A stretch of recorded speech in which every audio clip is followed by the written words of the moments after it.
ଯିଏ ଯୋଉ ସ୍ତରରେ ରହି ପାରିବେ ତାକୁ ବାହାରି କରିଦେଲେ ସେ ନେଇକି ଅଲଗା ଗୋଟେ ସ୍ତରରେ ରଖିଦେଲେ ସିଏ ମରିଜି। ଆଚ୍ଛା ଆଉ କିଏ ରହିଲା? ଆଉ କିଏ ଜଳରେ ରୁହେ?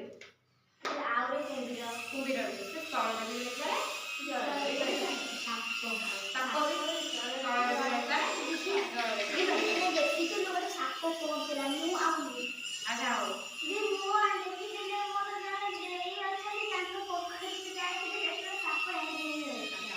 ଆଉ କଇଁଛ ଦେଖିଛ? ଆଜ୍ଞା ମୁଁ କଇଁଛ ଦେଖିଛି। କଇଁଛ ଉପରେ କଣ? କଇଁଛ ଉପରେ ଗୋଟେ ଖୋଳପା। ତ ନରମ ନା ହାଡ଼। ଦିଟା ସହଜ ନୁହେଁ। ଧରିଦେବେ ସେ ଭିତରକୁ ପଶିଯିବ। ଭିତରକୁ ପଶିବ। ଦିଟା ଗେଣ୍ଡା ଭଳିଆ। ସେ କଣ କରିବ? ତାକୁ ସେ ଯେତେବେଳେ ଦେଖିଲା ତାକୁ ଆକ୍ରମଣ କରିବା କହୁଛି ସେ କଣ କରିବ? ତା ଗୋଡ଼ ଆଉ ମୁଣ୍ଡ ସବୁ ଭିତରକୁ ନେଇକି କଣ କରିବ?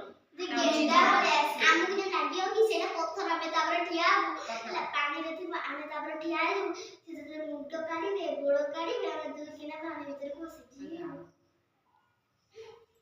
ଆଉ କଣ ଜାଣିଛ ପାଣିରେ ଅଛି? ବେଙ୍ଗ। ଆଉ କଣ ବେଙ୍ଗ ଫୁଲା ନାହିଁ? ଦେଖୁନ ବର୍ଷା ଦିନେ ସବୁ ବେଙ୍ଗ ଫୁଲା ବାହାରନ୍ତି। ବେଙ୍ଗ ତା ପେଟ ସବୁ ଖୋଲିକି ବଡ ବଡ ହେଇଯାଇଥିବ। ଗୋଡ଼ ତାକୁ ଛୁଇଁଲେ ସେ ଏମିତି ଫୁଲିଯିବ ଯେ ତାର କଣ୍ଟା ବାହାରିବ। ଆଜ୍ଞା କି ମାଛ ସେ? ସମୁଦ୍ର ଭିତରେ ଅଛି। କି ମାଛ ସେଇଟା? ଗୋଟେ ମାଛ ଅଛି ସେ ମାଛଟା ତମେ କରେଣ୍ଟ ମାନେ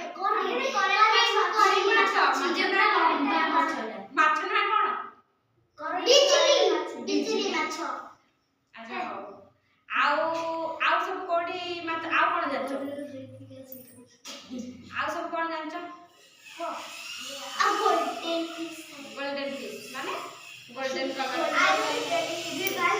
ଜେଲି ଫିଶ କୁ ଧରିବା ସେଇଟା ସହଜ ନୁହେଁ। କାହିଁକି? ସେ ଧରି ଫୁଟେଇ ଦବା ସେ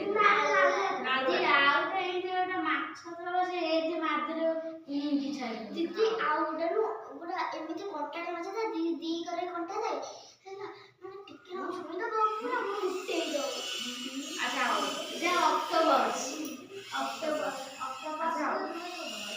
ଆଚ୍ଛା ପକ୍ଷୀ ମାନେ ଯୋଉ ଆକାଶରେ ରୁହନ୍ତି ସେ ଖାଆନ୍ତି କଣ?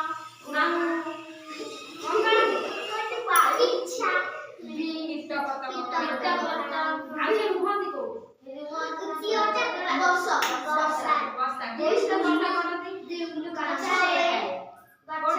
ଗଛ ଉପରେ ସେ ବସା ସେ କୋଉଥିରେ ତିଆରି କରେ?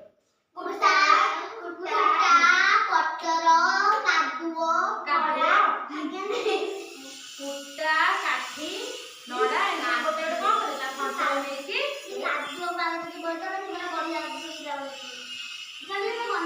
କଣ ହୁଏ? ଚଢେଇ